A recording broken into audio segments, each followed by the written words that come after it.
Hello दोस्तों, नमस्कार। मैं रणवीर कुमार और आप देख रहे हैं RS ब्लॉग 986। आज हम आ चुके हैं चकिया से 7 किलोमीटर के साहेबगंज रोड में और भुवन छपरा से 1 किलोमीटर भीतर गांव में, जिसको मधुचाई गांव के नाम से जाना जाता है।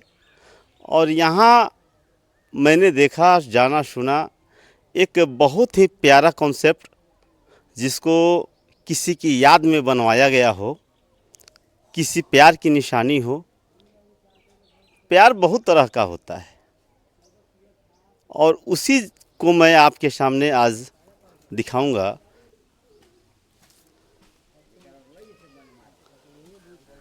ये वह जगह है जो स्मृति शेष है स्वर्गीय शारदा देवी का, और इस स्मृति शेष का एक अपनी कहानी है, जिसका उद्घाटन करते हैं डॉक्टर राजू कुमार सिंह, जो मंत्री बिहार सरकार में पर्यटन मंत्री हैं, और डॉक्टर संतोष कुमार सुमन, जो लघु जल संसाधन मंत्री बिहार सरकार के हैं।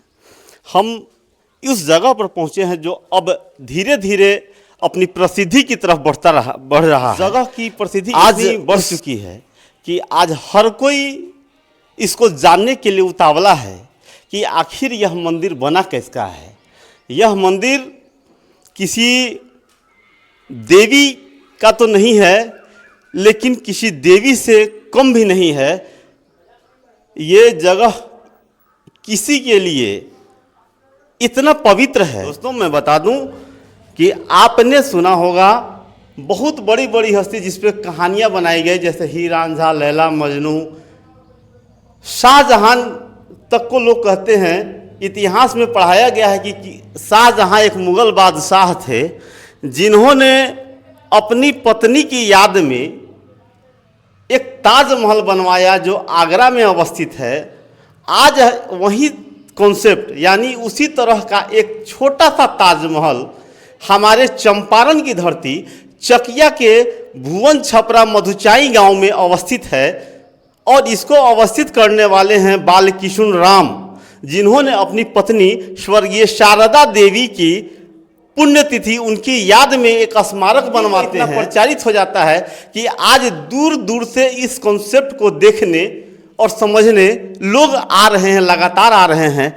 यह वह मंदिर है जिसको हम एक तरफ से कहें तो प्रेम का प्रतीक, अपनी श्रद्धा का एक आस्था का केंद्र, और एक सबसे बड़ी बात, जिस चीज को जिन्होंने अपने एक साथ 7 जन्म जीने मरने की कसम खाई, उस याद को संजोया और उस याद को अपने दिल से नहीं मिट पाए, उस अमिट यादगार को, अमिट छाप को प्रदर्शित किया है इन्होंने और दिखाया है कि प्रेम क्या चीज होता है। और यह जगह एक उस यादगार, कल्पना से परे, कल्पना तो सभी करते हैं, लेकिन एक कल्पना से भी ऊपर, परिकल्पना से परे अगर कुछ है तो वह है प्रेम। और उस प्रेम की याद में यह स्मारक बनाया गया, जो इन्होंने अपनी कमाई का एक बहुत बड़ा हिस्सा इसमें निवेश किया और तब जाकर इसको बनाया। आज मैं दिखाता हूँ इसकी क्या क्या पहचान है। आज अनुमानित 60 से 65 लाख रुपया लगभग इन्होंने खर्च किया इस स्मारक को बनवाने में। आप देख सकते हैं कि किस तरह का मॉडल इन्होंने बनवाया, ताकि नीचे तो उनकी स्मारक है और ऊपर जो है विश्राम गृह।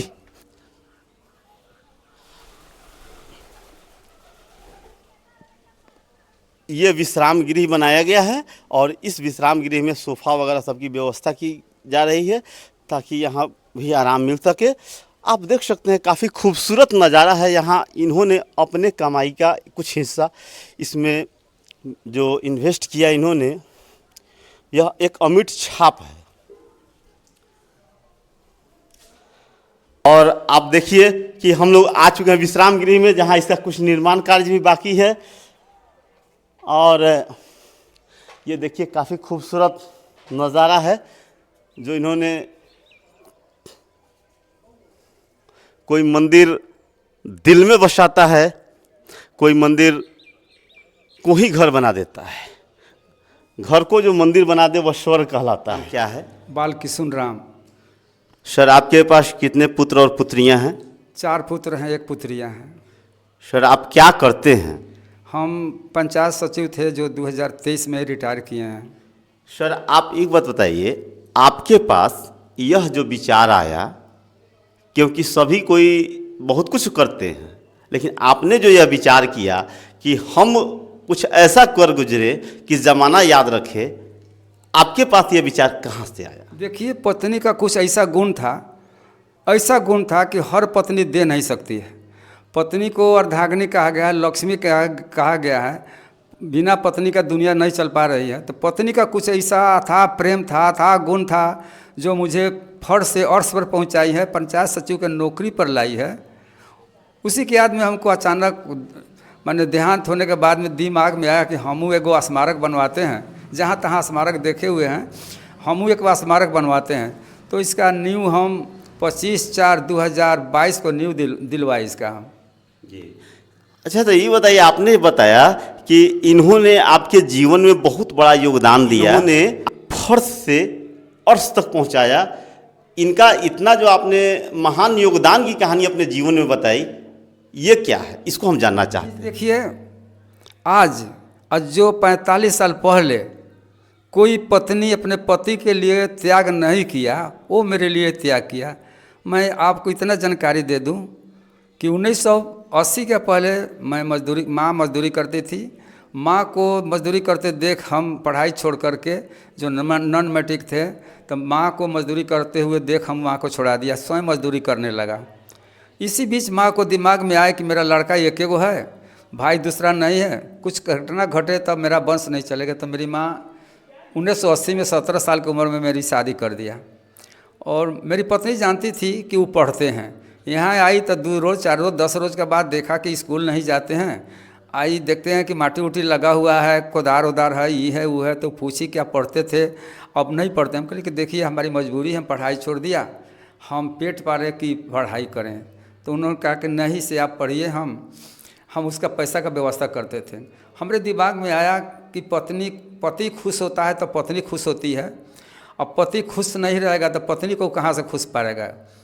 पत्नी बोली कि मेरे पास 2-4 थान गहना है, माँ दी हुई है, सास का दिया हुआ है, चांदी का गहना है, सोना का नहीं है, हम बेच देते हैं, आपका नौकरी हो जाएगा तो खरीदा जाएगा, से आप वो बेच करके एडमिशन करा देते हैं। तो सब गहना, जितना गहना थी, मेरी पत्नी उसको बेच दिया। बेच करके मैट्रिक में एडमिशन मेरा करा दिया।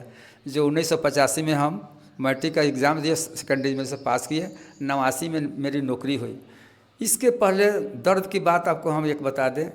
पत्नी वो थी कि आज देखते हैं कि मार्किन कफन में लोग देता है मुर्दा को, चाहे जैसा जुड़ता है तो वैसा लोग देता है, जो सक्षम होता है तो अच्छा से अच्छा कपड़ा देता है। तो मार्किन मेरी पत्नी पहनी। नलगिलाट को नाम सुने होंगे कि मरवाड़ी सब दुकान में लगा देते हैं बैठने के लिए ग्राहक का, तो उस समय में वही लोग होता था। राग कन्या, ये सब ब्यूटी कन्या कौन कौन साड़ियाँ होती थी जो 5 रुपये में मिलता था उस समय में।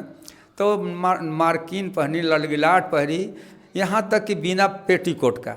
उस समय में बहुत ऐसे लोग थे कि पेटीकोट जैसे फीता वाला होता है, जारबन जिसे कहा जाता है, लेकिन उसके हमारे पास वो भी नहीं था कि बिना पेटीकोट का वो साड़ी पहनी और खुद उपास रही, हमको खिलाई, माँ को खिलाई। तो इससे बड़ा दिन क्या हो सकता है? क्या बताएं, इनकी कहानी सुन के हम भी मर्माहत हो जाते हैं, आंखों में आंसू इसलिए आती है। किसी की त्याग की कहानी जब सुनिए तो वाकई गला भर आता है। दोस्तों, ये मैं नहीं कह रहा हूँ, इन्होंने जो अपनी कहानी बताई, इन्होंने जो अपनी बीती बताई कि उस समय इन्होंने क्या त्याग किया इनके लिए, कि अपने वस्त्र तक का समझिए तो एक प्रकार से दान करके उस समय इन्होंने इनको कुछ पद प्रतिष्ठा पर बैठाया। उसके तो समझिए संदेश दिखाने ही यहाँ लाया हूँ कि वो क्या त्याग रहा होगा को इनको यहाँ तक पहुँचाया। आज भी उनको याद करके हमको लगता है चाचा जी कि आप उनके याद में एक न एक बार, पूरी रात में एक बार न एक बार रोते जरूर होंगे। क्या कहानी है? क्या कहना चाहेंगे? अब कहने लायक तो कुछ नहीं रहेगा। जब दुनिया उजड़ जाती है, घोंसला उजड़ जाता है, तो चिड़िया कहीं कहीं नहीं रहता है।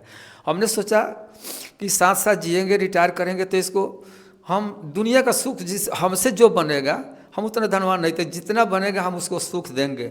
लेकिन वो मेरा सपना अधूरा रह गया, मुझे छोड़कर वो चली गई। सपना मेरा अधूरा रह गया कि उसको हम जिस लायक मेरे साथ वो त्याग किया, उसके लायक हम कुछ नहीं थे। हमारे लिए ही भगवान थी, भगवान भी नहीं, उतना भगवान से बढ़कर थे। अच्छा, एक बात बताइए, ऐसा सपना अधूरा रह गया जो आप चाहते थे और पूरा नहीं कर पाए, चाह के भी पूरा नहीं कर पाए क्योंकि ये चली गई? जा करके नहीं घुमा, कहीं घुमा ना पाए। बहुत लोग तीर्थ स्थान जाता है, जहाँ तहाँ हरि धाम, वैष्णव जी, बालाजी, कहीं कहीं, तो हम घर छोड़कर उसको कहीं घुमा ना पाए। यही दुख हमको रहता है और पूरी ज़िंदगी ये दुख रहेगा क्योंकि आप उनको कहीं घुमा नहीं पाए। हर लोग की इच्छा होती है कि हम कुछ गाड़ी से घूमें, कुछ जहाज़ से घूमें, लेकिन ये हमको नहीं लगा कि कहीं घुमा पाए हैं। इसका अफसोस है, इनका मलाल है इनको। आप और कुछ संदेश देना चाहेंगे आज? इतना हम आपको और बता देते हैं कि ज्वाइंट खाता था, शादी के बाद से नमक आज तक न मरने तक हम नमक नहीं खरीदे थे। ना हमको पैसा मिलता था, पैसा खाता में जाता था, वो अपना निकाल करके हर कुछ अपना करती थी, खेत बाड़ी चाहे घर मकान बनवाई, सब कुछ किया। यहाँ तक आपको बता देते हैं कि इन्होंने एक सेंदूर, एक बिंदी छोड़कर दूसरा अपने लिए कुछ नहीं खरीदा, कि पीतल का कुछ नहीं खरीदा। हमको बना था, खरीद कर दिए, लेकिन अपने से गद्दी और टिकुली छोड़कर कुछ नहीं करना। ये त्याग की कहानी और त्याग और प्रेम की बहुत बड़ी कहानी है, बहुत बड़ी मिसाल है। और हम आपसे चाहेंगे कि आज के युग में जो पत्नियां जी रही हैं, आप उनको कुछ संदेश आप अपने माध्यम से दीजिए ताकि वो अपने जीवन में सुधार कर सकें। देखिए, आजकल के पत्नियां, हमारी पत्नी तो पढ़ी लिखी नहीं थी, अंगूठा छाप थी, फिर भी अच्छा से सूझ से बातचीत कर लेती थी। आज के औरतें, लड़कियां तो बहुत पढ़ी लिखी है। जहाँ प्रेम प्रसंग से शादी ब्याह होता है, वो टिकाऊ नहीं चलता है, क्योंकि लड़की सोचती है कि धनाढ़ लड़का, इससे हम शादी कर लेंगे तो मेरा जीवन बहुत अच्छा से गुजरेगा। लड़का सोचता है कि धनाढ़ की लड़की है, इससे हम शादी यदि हमारा हो जाए तो मेरा ऐसे जीवन गुजरेगा। लेकिन धीरे धीरे प्रेम वहाँ ख़त्म होने के, लड़की का डिमांड जो हो जाती है, पत्नी का डिमांड होता है कि हमको ये चाहिए वो चाहिए, तो उसके पति उसको पूरा नहीं कर पाते हैं। अब इसी क्रम में उस पत्नी का कुछ है से चरित्र बदलने लगता है कि हम ये आवश्यकता को सम्मान को, अपने आवश्यकता को सम्मान के कैसे पूरा करें। इसी क्रम में पति पत्नी में झगड़ा, तनाव, मारपीट और हत्या होने लगता है। जो प्रेम प्रसंग से होता है अक्सर इसी तरह होता है। बाप मतारी जो शादी देख करके, लड़का लड़की देख कर करता है, उसमें बहुत कम ऐसे मिलते हैं, लेकिन जो प्रेम प्रसंग से होता है अधिकतर मिलता है। हम यही लोगों को कहेंगे आप लोगों के माध्यम से कि हम एक साधारण मजदूर आदमी हैं, पत्नी को लोग भी सम्मान दें, मंदिर न बनवावे, स्मारक न बनवावे, मंदिर को, पत्नी को लक्ष्मी का दर्जा देकर, नारी शक्ति का दर्जा देकर मान सम्मान दे। जहाँ नारी का सम्मान नहीं होती है, लक्ष्मी का सम्मान नहीं होता है, उस घर में लक्ष्मी की भी वास नहीं होती है। तो हम उन लोगों से यही आग्रह करेंगे कि वो लोग अपने पत्नी को एक सम्मान दर्जा दे, पत्नी समझे, उसका शेष सजा को वस्तु न समझे, पत्नी को माँ के नज़र से देखे, पत्नी को बहन के नज़र से देखे, पत्नी को दोस्त के नज़र से देखे। जिस नज़र से देखेगा पत्नी वही है। माँ के बाद में पत्नी का ही आसान आती है, इसलिए पत्नी पर लोग अत्याचार न करें, पत्नी को मान सम्मान दें। मैं RS ब्लॉग्स 986 के माध्यम से ये जहाँ मैं खड़ा हूँ इस धरती के लिए सड़क की मांग करता हूँ, क्योंकि यहाँ जो है सड़क आने जाने का काफ़ी दिक्कत है। यहाँ तो जल संसाधन मंत्री भी आ चुके हैं, पर्यटन मंत्री भी आके इस मंदिर का उद्घाटन कर चुके हैं अपने हाथों से। हम अपने चैनल के माध्यम से इतना उनसे मांग करते हैं कि इस जगह आने के लिए एक अच्छे रास्ता की व्यवस्था कर दी जाए। और यहाँ के जो ग्राम प्रधान हैं उनसे भी मेरा यह आग्रह है कि आप यहाँ तक के लिए कुछ सड़क या एक चापाकल की व्यवस्था आप अपने स्तर से कर करके इसको एक दार्शनिक स्थल के रूप में विकसित कराने का काम किया जाए, क्योंकि यह बिहार का एक लौता ताजमहल है जो प्यार की निशानी है, प्रेम का निशानी है। क्योंकि प्रेम न बाड़ी उपजे, प्रेम न हाट बिकाए, ये जो कहावत उन्होंने कही थी आज भी चरितार्थ होती है कि प्रेम अगर दिल से हो तो घर भी मंदिर बन जाता है, अगर प्रेम नहीं हो तो मंदिर बना हुआ भी ध्वस्त हो जाता है। ये आपको हमारा ये वीडियो कैसा लगा आप हमें डिस्क्रिप्शन में बताएं, कमेंट करें, लाइक शेयर और फॉलो जरूर करें, ताकि हम आपके लिए ऐसी वीडियो हमेशा लाते रहें। आपका प्यार दुलार मिलता रहे हमें। तब तक के लिए धन्यवाद।